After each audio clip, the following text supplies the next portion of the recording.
गरीब साध साध सब नेक हैं, आप अपनी ठोरी, जो सतलोक ले जावेंगे वो साधु कोई और।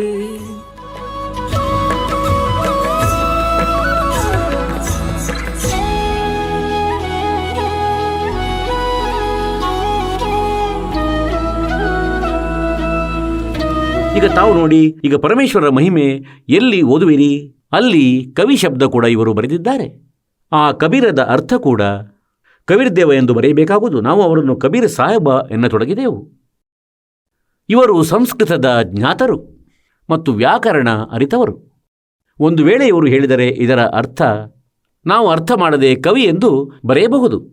ಕವಿ ಎಂದು ಬರೆಯಿರಿ ಅಂದರೆ ಆ ಕವಿ ಪರಮಾತ್ಮನಾಗಿದ್ದಾನೆ. ಏಕೆಂದರೆ ಆ ಪರಮಾತ್ಮನಿಗೆ ಕವಿ, ಆತನ ಹೆಸರೇ ಕವಿಯಾಗಿದೆ. ನಾವು ಕವಿಗೆ ಕವಿ ಅನ್ನತೊಡಗಿದೆವು. ಕವಿ, ನಾವು ಕಬಿ ಸಾಹೇಬ. ಆದರೆ ಈ ವೇದಗಳಲ್ಲಿ ಕಬೀರ್ ದೇವ ಇದೆ ಮತ್ತು ಕಬೀರ್ ದೇವರ ಕಾರಣದಿಂದ ಅಂತೆಯೇ ನಾವು ಕಬೀರ್ ಸಾಹೇಬ ಹೇಳತೊಡಗಿದೆವು ತಮ್ಮ ಮಾತೃಭಾಷೆಯಲ್ಲಿ, ತಾಯಿ ಭಾಷೆಯಲ್ಲಿ. ಕಬೀರ್ ದೇವ, ದೇವ ಅಂದರೆ ಪರಮೇಶ್ವರ, ದೇವ ಅಂದರೆ ಸಾಹೇಬ ಆಗುತ್ತದೆ. ಸಾಹೇಬ ಹೇಳಿ, ಭಗವಂತ ಹೇಳಿ, ರಾಮ ಹೇಳಿ. ಹಾಗೆ ಈ ರೀತಿ ಈ ಕಬೀರ್ ದೇವ ಅನ್ನು ನಾವು ಕಬೀರ್ ಸಾಹೇಬ ಎಂದು ಹೇಳಲು ತೊಡಗಿದೆವು. ಹಾಗಾಗಿ ಈಗ ನೋಡಿ, ಋಗ್ವೇದ ಮಂಡಲ ಸಂಖ್ಯೆ 9 ಮತ್ತು ಸೂಕ್ತಿ ಸಂಖ್ಯೆ 86 ಮತ್ತು ಮಂತ್ರ ಸಂಖ್ಯೆ 26 ಇದನ್ನು ನಾವು ಓದ್ತಿದ್ದೇವೆ. ಇದು ತಾವು ಓದಿದಿರಿ. ನಾವು ಇಲ್ಲಿ ತನಕ ಬಂದು ಬಿಟ್ಟೆವು. ಅಂದರೆ ಯಜ್ಞ ಮಾಡುವ ಯಜಮಾನರಿಗಾಗಿ ಪರಮಾತ್ಮ, ಧಾರ್ಮಿಕ ಅನುಷ್ಠಾನ ಮಾಡುವ ಭಕ್ತರಿಗಾಗಿ ಪ್ರಭು ಪರಮಾತ್ಮ ಎಲ್ಲ ಮಾರ್ಗಗಳನ್ನು ಸುಗಮಗೊಳಿಸುತ್ತಾ ಅವರ ಎಲ್ಲ ವಿಘ್ನಗಳನ್ನು ಮರ್ದನ ಮಾಡುತ್ತಾರೆ. ಅವರನ್ನು ಪವಿತ್ರಗೊಳಿಸುತ್ತಾ ಮತ್ತು ತಮ್ಮ ರೂಪವನ್ನು ಸರಳಗೊಳಿಸುತ್ತಾ ಹಗುರ ತೇಜಪುಂಜದ ರೂಪಧಾರಣೆ ಮಾಡಿ ಆ ಕಾಂತಿಮಯ ಪರಮಾತ್ಮ ಕಬೀರ್ ದೇವ ಈಗ ತಿಳುವಳಿಕೆಗೆ ಬರುವುದು ತಮಗೆ. ಕಬೀರ್ ದೇವ, ಕಬೀರ್ ಸಾಹೇಬ ಮಿಂಚಿನ ಸಮಾನವಾಗಿ कहते पहुंचूंगा क्षण एक में अपने जन के पास. ಒಂದೇ ಕ್ಷಣದಲ್ಲಿ ಮಿಂಚಿನಂತಿರುವ ಗತಿಯಿಂದ ಬರುತ್ತಾನೆ ಕ್ರೀಡೆ ಮಾಡುತ್ತಾ ಮತ್ತು ವರ್ಣೀಯ ಪುರುಷನಿಗೆ ಪ್ರಾಪ್ತನಾಗುತ್ತಾನೆ.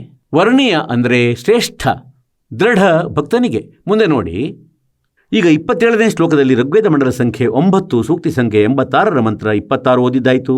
ಈಗ 27 ಓದೋಣ. ಇವರು ನಿರಾಕಾರ ಮಾಡುತ್ತಾರೆ ಅಜ್ಞಾನಿಗಳು.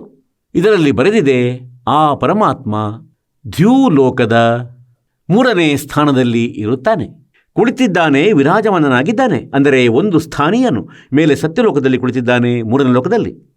ಈಗ ಋಗ್ವೇದ ಮಂಡಲ ಸಂಖ್ಯೆ 9 ಸೂಕ್ತಿ ಸಂಖ್ಯೆ 82ರ ಇದನ್ನು ನೋಡಿರಂತೆ 1, 2, 3 ಇದರಲ್ಲಿ ಇನ್ನಷ್ಟು ಕ್ಲಿಯರ್ ಮಾಡಲಾಗಿದೆ.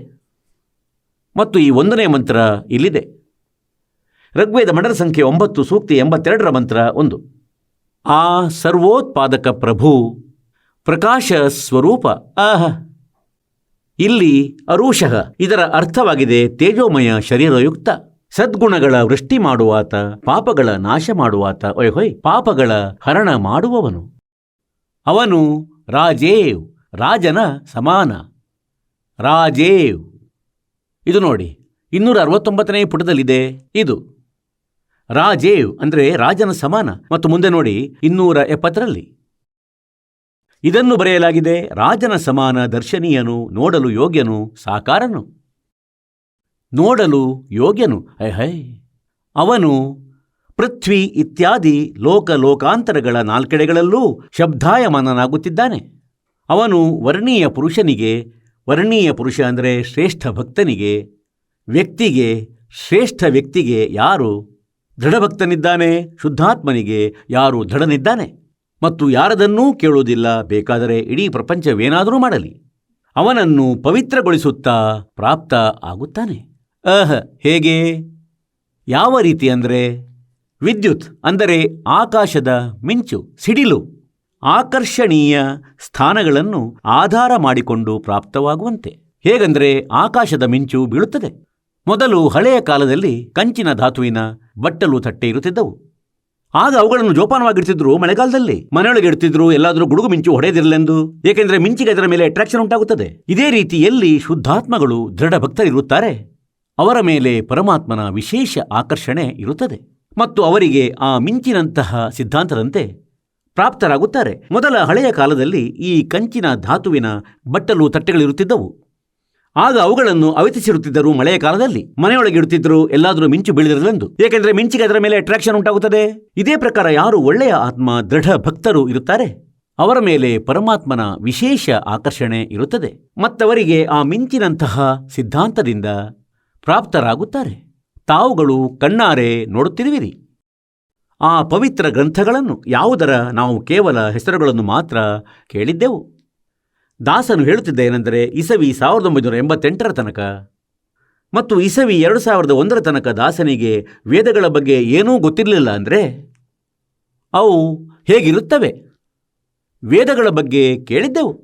ಆದರೆ ಇಂದು ಮಕ್ಕಳು, ಮುದುಕ ಹಿರಿಯರು, ಸೋದರರು ಎಲ್ಲರೂ ಈ ವೇದಗಳನ್ನು ಓದುತ್ತಿದ್ದಾರೆ, ಮಾತ್ರವಲ್ಲ ತಿಳಿದುಕೊಳ್ಳುತ್ತಿದ್ದಾರೆ ಮತ್ತು ಇವರು ಜ್ಞಾನವನ್ನು ದೃಢಪಡಿಸಿ ಎಲ್ಲರಿಗೂ ಕೇಳಿಸುತ್ತಿದ್ದಾರೆ. ಈಗ ನಂತರ ನೋಡಿ ಮತ್ತು ಸ್ವಲ್ಪ ಕ್ಲಿಯರ್ ಮಾಡುತ್ತೇವೆ, ಮತ್ತು ನಂತರ ತಮಗೆ ಕಥೆ ಕೇಳಿಸುತ್ತೇನೆ.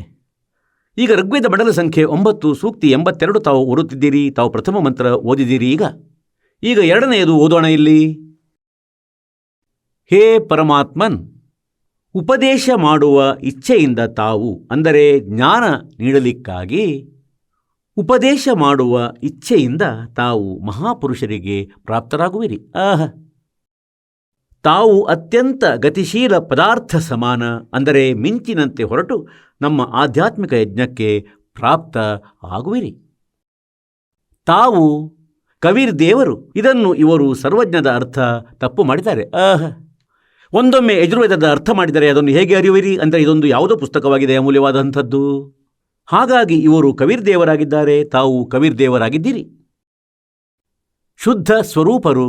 ನಮ್ಮ ಪಾಪಗಳನ್ನು ದೂರ ಮಾಡಿ ಹೇ ಸೋಮ್, ಸೋಮ್ ಅಂದರೆ ಅಮರ ಪರಮಾತ್ಮ, ನಮಗೆ ಸುಖ ನೀಡು. ಮತ್ತು ನಂತರ 3ನೇ ಶ್ಲೋಕದಲ್ಲಿ ಮಂತ್ರದಲ್ಲಿ 9:82 ಪವಿತ್ರ ಯಜ್ಞಗಳಲ್ಲಿ ರಕ್ಷೆಗಾಗಿ ತಾವು ಪ್ರಾಪ್ತರಾಗುತ್ತೀರಿ. ಎಲ್ಲಿ ಶಾಸ್ತ್ರ ಅನುಕೂಲ ಸಾಧನೆಯಾಗುತ್ತಿದೆ ಅಲ್ಲಿ ಪರಮಾತ್ಮ ಉಪಸ್ಥಿತರಾಗಿರುತ್ತಾರೆ ಗುಪ್ತ ರೂಪದಲ್ಲಿ. ಪೃಥ್ವಿ ಆದಿ ಲೋಕಾಂತರಗಳಲ್ಲಿ ಗತಿ ಮಾಡುತ್ತಾ ಸರ್ವವ್ಯಾಪಕ ಅಲ್ಲ. ಇವರಂತೂ ಅಜ್ಞಾನ ಸೇರಿಸುತ್ತಿದ್ದಾರೆ. ತನ್ನ ಆಪ ಅಂದರೆ ತಾವು ಸ್ವತಃ ಗತಿಶೀಲರಾಗಿ ವಿರಾಜಮಾನರಾಗುತ್ತೀರಿ. ಅಂದರೆ ತಾವು ಸ್ವತಃ ಹೊರಟು ಬರುತ್ತೀರಿ, ಗತಿಶೀಲರಾಗಿ ಬರುತ್ತೀರಿ. ಈಗ ಪರಮಾತ್ಮ ಕೂಡ ಇದನ್ನೇ ಹೇಳುತ್ತಾರೆ. ಅಂದರೆ चारों युग में संत पुकारे, कूक कया हम हेल रे, हीरे माणिक मोती बरसे यो जग चुगता ढेल रे। वेद मेरा भेद है, मैं मिलूं वेदन से नहीं, और जौन वेद से मैं मिलूं वो वेद जानते नहीं।